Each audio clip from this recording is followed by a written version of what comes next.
Are you content? Most of the time I am content. Is contentment sexy? Not really. It might not be sexy, but it sure is powerful. It sure is.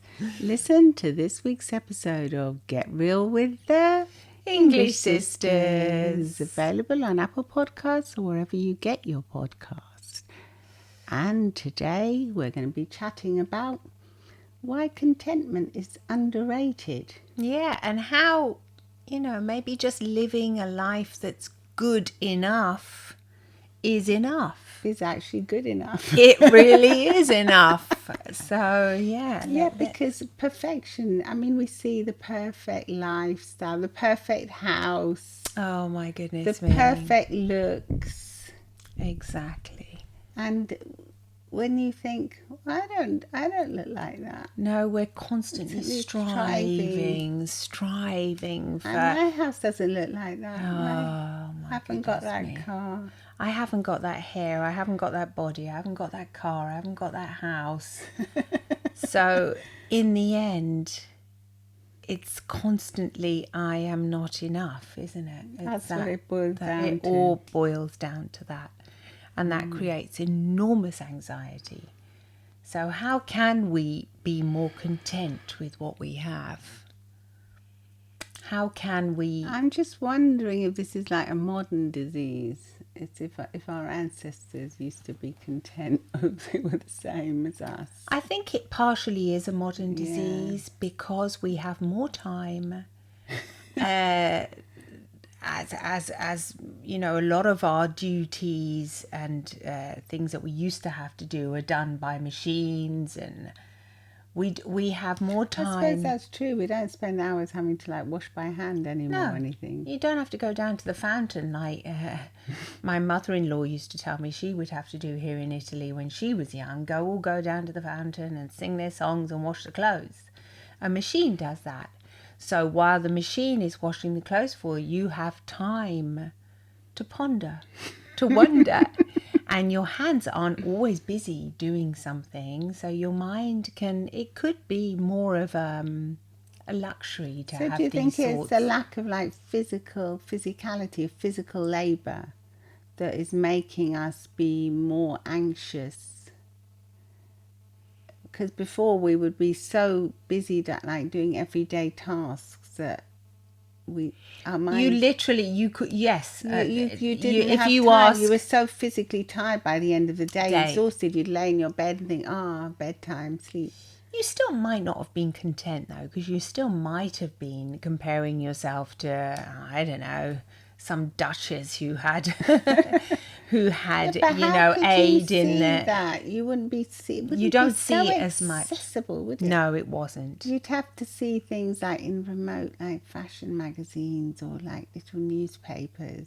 Well, like there was always people that were economically better off than you, and there were people like even my mother-in-law, going back to her story, she said that she actually worked for these rich people and you know her dad used to look after the grounds and harvest the food and everything.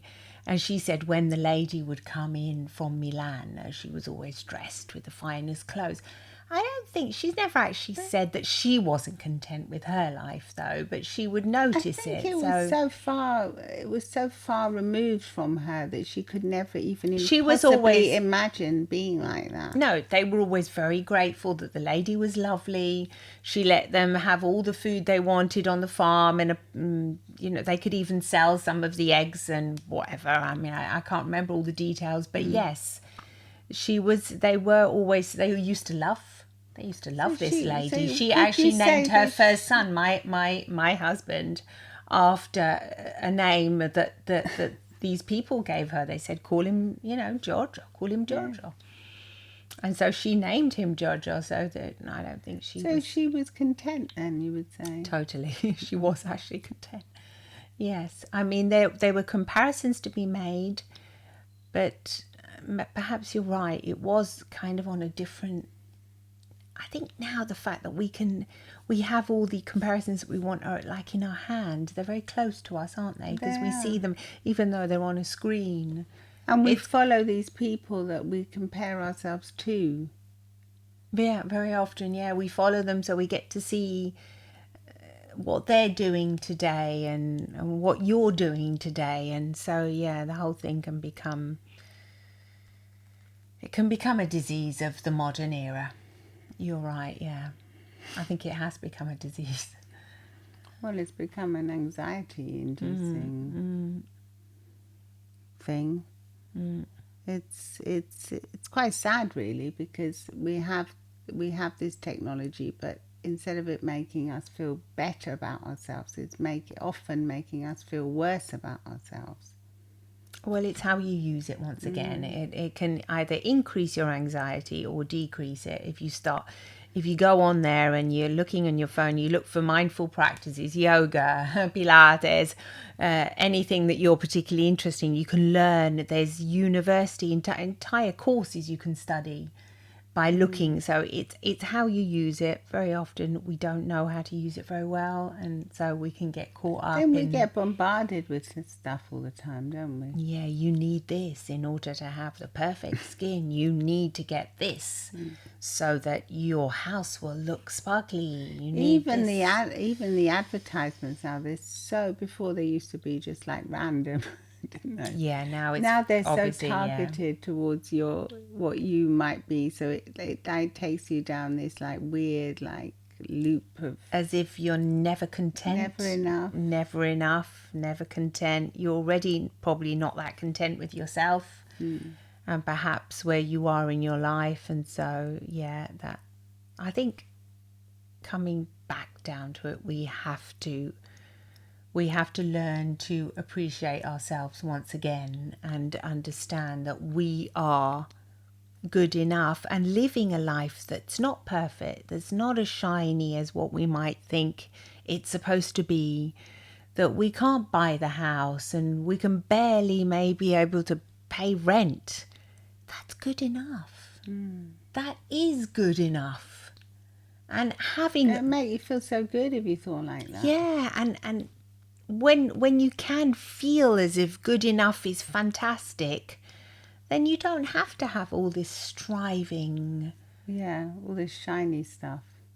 The shiny, the expectancy, the expectations, it's so stressful. It's really tiring, isn't it? It's tiring mentally and exhausting, and it robs you of your real time that you have in this world. It's robbing you. So it's stealing the everyday, isn't it? It's stealing all of it. It's stealing all the good enough that you already have. Yeah. It's stealing all of it, because if you look around you, you do probably have good enough. If you're listening to this podcast, you're managing to be able to have internet or whatever you've got. You've probably already got good enough, and you're not doing that badly at the moment. So whatever you do have, if you do think this is good enough. Well, because when you think that something's good enough, it actually makes you feel amazing. Do you think it actually makes you feel amazing? Yes, Instantly? Because instantly it will make you feel amazing. If you think, oh, I've got, one room rented room, but this is amazing. Yeah, I got this, and I'm happy with it. I've got somewhere to sleep, and I've got somewhere. You're going to feel really good. But if you think, oh no, my friends got their parents are paying for their and they've got a whole flat to themselves. Yeah. Then you're going to be feeling, oh, this isn't good enough, and I feel bad. Yeah, you're right. It's intentionally settling into the idea of being content with what you have. That's a skill. I think that's a bit like a muscle. I think if you can be intentional about it, you have to kind of like think, okay, this is going to be my intent for the day. I am going to be content with what I have right now, and it's going to be good enough. So if I can pay for that bus fare to get there, and I'm not going to be looking at people that have cars and can get that. No, this is good enough. I can manage to get a ticket on the bus or whatever, to just any random example here. Whatever it is, it's good enough. I think if you're intentional about that, that's how your mind can really begin to open, and you can really begin to lose and shed all of that unwanted anxiety and comparisons and whatever the hell it is. Yeah, and if you look at all these shiny comparisons to people that you're comparing yourself to, in the end, if you look properly into their lives, they probably have a lot of sense of not being good enough as well. That's why they have to kind of always be on show as well, I think. That's why they're very often people that do apparently have it all. They might talk to somebody who's leading a very simple life and think, how can you be happy? I mean, look at you. You've got nothing. You don't seem to have everything that I have. Why are you always so happy? Because it's being content that isn't... your job isn't even that great. Why are you content with that job? Yeah. Why aren't you striving for more? Yeah, because even it's like the fisherman story, isn't it? The work, do you remember? Even the work has to be now so shiny and amazing. You have to be the top at this and the top at that, and so creative and so this and that. I think I remember, like, especially when I was at school, I remember grades. If I got just good enough, just good enough, I was happy. I was happy. So we weren't that over ambitious in things like that. But I don't think in those days they encouraged you to, especially where we were in our schools, they didn't encourage you to be over ambitious. They just kind of told you go and work in a supermarket. Maybe not us, maybe other people. Because we were the immigrant children. We were just... There was lots of immigrants in that school. It was the school we went to. Yeah, you're right, yeah. Maybe because it wasn't like a grammar school or private school. They didn't really encourage you to do more than just be... good enough. Yeah, just to settle. Just supposed to go into society, go and work somewhere basic in a factory or a supermarket, or like settle for very little, really.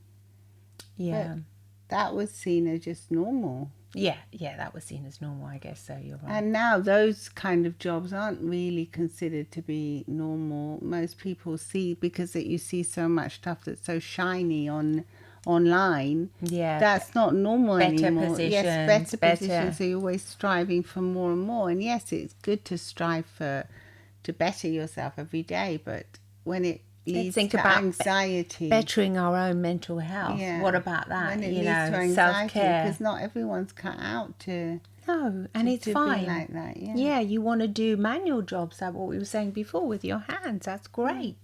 That's great. There's much need for that in the world today.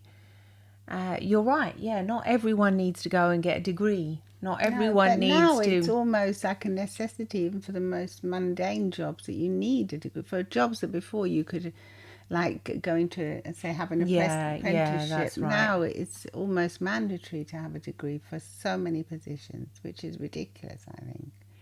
Yeah, I don't know if that's just a big business of the education business. It seems like it'd be an education business. Yeah. They're just making so much money for it and putting people into debt as well, because you get into so much debt when you have to study. Yeah, with the student loans. Yeah, that's right. Yeah, so definitely. I don't know about that, but I think if we start thinking that being content is cool, being content is powerful, being content can be sexy, then I think, we can revolutionize our world again. Yeah, we own it. Say, yeah, this is fine for me. So what? Yeah. I'm not going on holiday this year. I'm going to go down to the park with my little towel and get a few rays of sunshine if I can. That's fine. That's good enough for me. Let's, own it. Yeah. Whatever you're doing, even if you are doing something amazing, be content with that.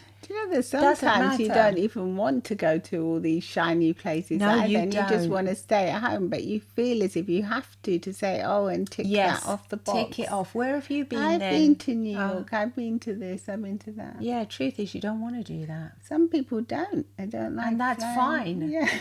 And that is fine.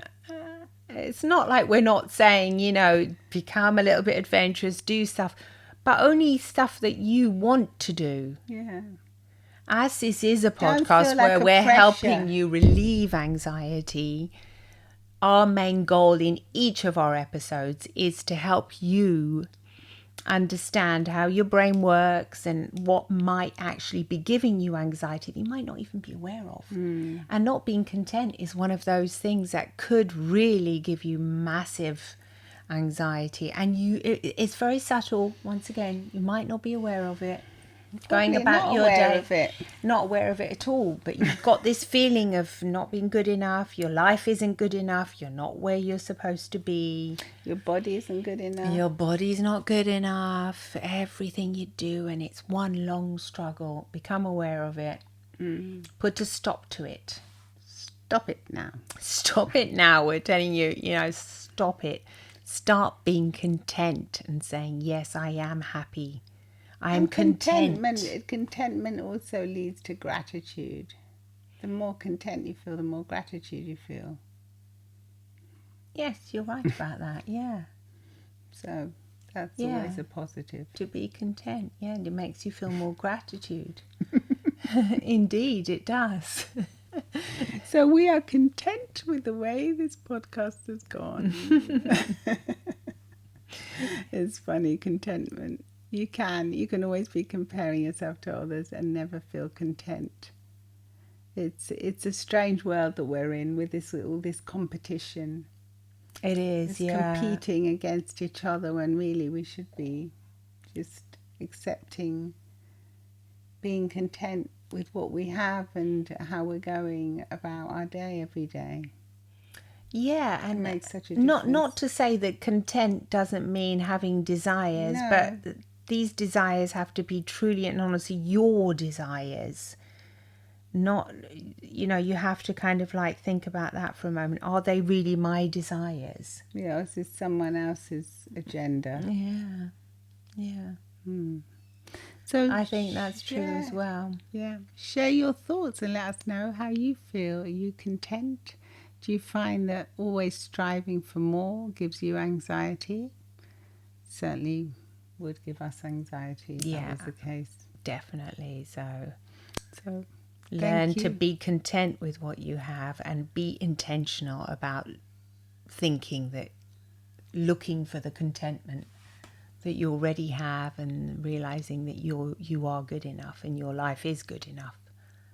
Thank you so much for listening. This podcast is available on Apple Podcasts or wherever you get your podcasts. Please follow us, and on Spotify you can actually leave a little note saying what you felt about these episodes. So very looking forward to hearing from you. And come and follow us on Instagram too, at Get Real with the English Sisters and the English Sisters. See you there. Bye. Bye.